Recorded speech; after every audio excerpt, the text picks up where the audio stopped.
All right, sports fans, how's everybody out there doing? William Martin coming at you one more time here on YouTube with another edition of the 300 Pounds of Sports Knowledge Podcast. Ed Cooley's first year at Georgetown is officially in the books, and honestly, there's only one way for him and the Hoyas to go, which is up. Georgetown was 9 and 23 overall, while they were just 2 and 18 in the Big East, and their two wins came against the winless DePaul.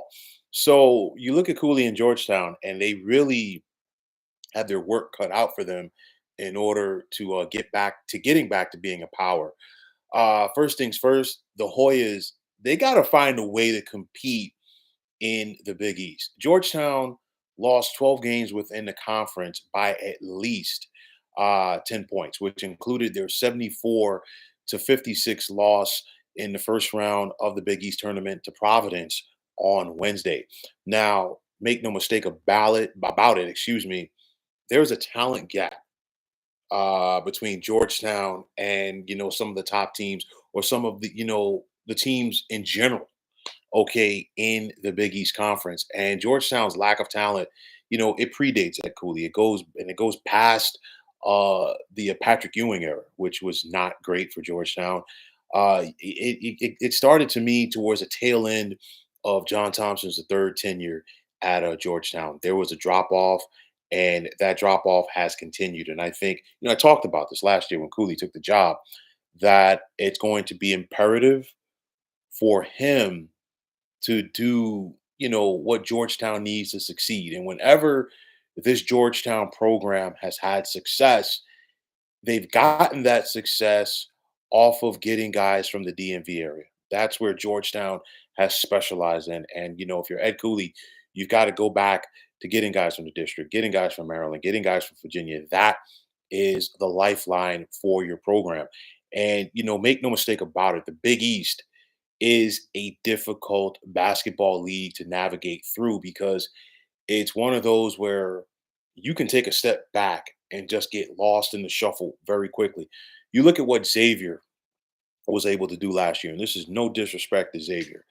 And they came into this year's Big East tournament a much lower seed based on where they were in the conference during the regular season. That just gives you an idea of how deep that this league is, and it starts with the coaches: Dan Hurley at Connecticut, Greg McDermott at Creighton, Shaka Smart at Marquette, Rick Pitino at St. John's, okay, Thad Matta at Butler, Shaheen Holloway at Seton Hall, and we can go right down this list.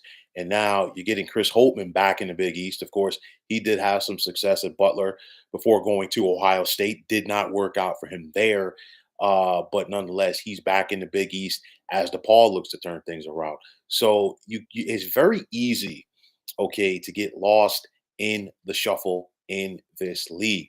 So I think it's going to be very important. There is some talent coming in to Georgetown. Ed Cooley's not going to turn this thing around immediately. And, we saw this. Georgetown really took their lumps this year from some of the heavyweights in the Big East. We know that, it wasn't pretty for Georgetown when Ed Cooley made his return to Providence after so many years, with the Friars. But nonetheless, let's see, how the Hoyas or how quickly the Hoyas will be, if they are indeed going to be able to close that talent gap on everybody else in this conference. I think Georgetown will have a better year uh, for 2024, 2025. I think that Ed Cooley is going to get more youngsters in there that fit his system. And I think it's going to be important for Georgetown, like everybody else, to attack that transfer portal. So if you're Georgetown, in my opinion, it really can't get any worse than what it did in year number one for Ed Cooley. It's been a downtime for the Hoyas program in general, but let's see what year number two looks like for Ed Cooley at Georgetown. So, folks, that's going to wrap it up. And as always, I want to take this time out to thank all of you for tuning into the 300 Pounds of Sports Knowledge podcast here on YouTube. I want to take this time out to thank all of you fine folks out there for tuning in.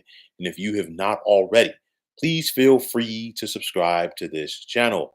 Now, if you're on the X, formerly known as Twitter, Please feel free to follow me at 300 pounds of sports. And like I always say, if you follow me, it will be my pleasure to follow you right back.